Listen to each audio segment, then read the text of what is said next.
Tere, olen Rimi peakokk Jürgen kohal. Vahelduseks klassikalisele jõulupraele valmistame täna midagi väga maitsvat ja tervislikku. Täna on meil menüüs kalkunirull, mille täidame fetajuustu ja spinatiga ning mässime tihedalt peekonisse. Kõrvale teeme lehtkapsasalati, musta riisi, kreibi ning bataadiga. Kalkunirull võtab meil kõige kauem aega ning sellest me alustamegi. Kalkunirulli jaoks valmistame ette siis nii-öelda peekonipadja. Laome hästi tihedalt peekoni, et me saaksime siis kalkunirulli tihedalt peekonisse mässida. Lõikame kalkuni kintsuliha õhemaks, et saaksime teda pärast hästi haamriga vormida. Haamerdamise jaoks kasutan mitmekordset toidukile, et ma liha liialt ära ei lõhuks.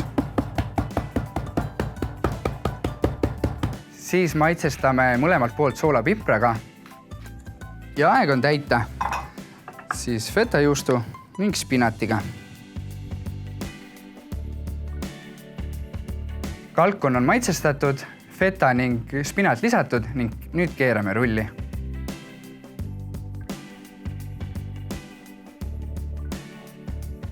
Ja nüüd siis keerame ta ilusti ja tihedalt peekonisse. Mina kasutan siis toorsuitsu peekonit ja peekon aitab ahjus siis nii-öelda ta vormi hoida ja tõmbab ka nii-öelda tihkemaks. Kalkun on mähitud ning leidsin ideaalse vormi leivaküpsetusvorm, mis hoiab siis ilusti rulli ka ühtlaselt. Super! 190 kraadi, 40 minutit, vahepeal kontrollime, vaatame ja läheb ahju. Suur töö on juba tehtud, rull on ahjus ning nüüd on riisikord. Täna kasutame selleks musta riisi ja et aega säästa, siis must riis muidu keetmisel vajab aega kuskil 40 minutit. Mina võtsin teda öö läbi leos ning täna saame 20 minutiga hakkama. Ja nüüd on bataadikord. Bataadi siis koorime, lõikame suupärasteks tükkideks. Kui sa oled bataadid hoolikalt ära pesnud, siis saad kasutada neid koori näiteks frittimiseks ja ülihead krõpsud tulevad. Maitsestame liha üldmaitseainega, mis ei ole nii traditsiooniline, aga seal sees on olemas meil paprika, sibul, küüslauk, soolpipar ja cayenne.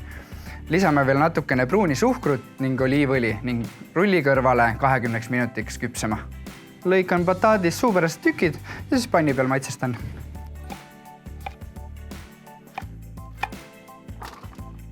Lisame natuke oliivõli. Segame need õliga läbi, et siis maitsed ilusti haakuvad bataadi külge. Siis mitte, et bataat isegi magus oleks, aga paneme natuke pruuni suhkrut. See annab mõnusa karamellise nüansi. Ja nüüd lisame bataadile liha üldmaitseaine. Maitsetega segi. Ja bataat valmis ahju minema.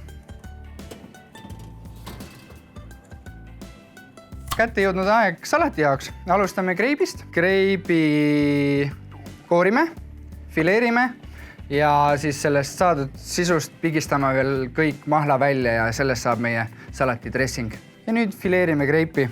Lihtsalt iga valge kriipsu vahel on vaja ühelt poolt ja teiselt poolt lõigata. Saaks ilusti fileed kätte.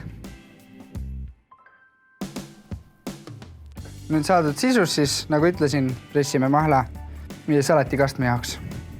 Hea salatikastme valmistamine on lihtne. Vali ükskõik milline tsitruseline, lisa sinna soola ja pruuni suhkrut ning õli. Kastme tõstame nüüd kõrvale, lasta veidi maitsestub, sool sulab, vahepeal segame. Riis on vahepeal valmis saanud ja nüüd võime ta ära kurnata ja laseme ka sooja veega üle. Ühtlasi on saanud ka bataat valmis ja võtame ta välja tahenema. Kuna riis ja bataat on valmis saanud, siis teeme kiirelt valmis ka salati. Selleks siis kasutame lehtkapsast ja teadupärast on lehtkapsas tugev kiuline hambal, mitte nii sõbralik. Siis ühtpidi võib teda nii-öelda blanšeerida, aga mina kasutan siis täna seda, et ma masseerin teda. Paneme natuke dressingut ja siis paar minutit mudime kätega, et oleks hambal mõnusalt pehme ja maitsestunud. Selleks siis eraldame kapsa rootsudest. Ja rootsud võib järgmisel päeval ühe paja toitu ja autisesse panna. Alustame siis masseerimisega. Natukene kastet.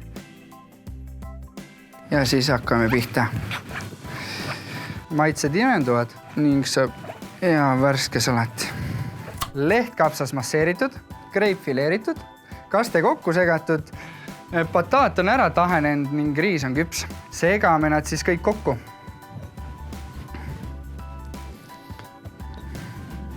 Lisame musta riisi. Oh, kui mõnus. Lisan siia mõnusalt ahjus röstitud bataadid. Ja nüüd lisame kastme. Selleks segame kastme üle ja vaikselt niristame. Siis riis imeb ka kastme endasse. Ja viimaseks, nagu kirstordil, siis kreip kõige peale. Tervislik, maitsev, värske salat. Kas pole isu oodata? Roll valmis, salat valmis ja ei jäägi muud üle, kui serveerida ja külalisi oodata.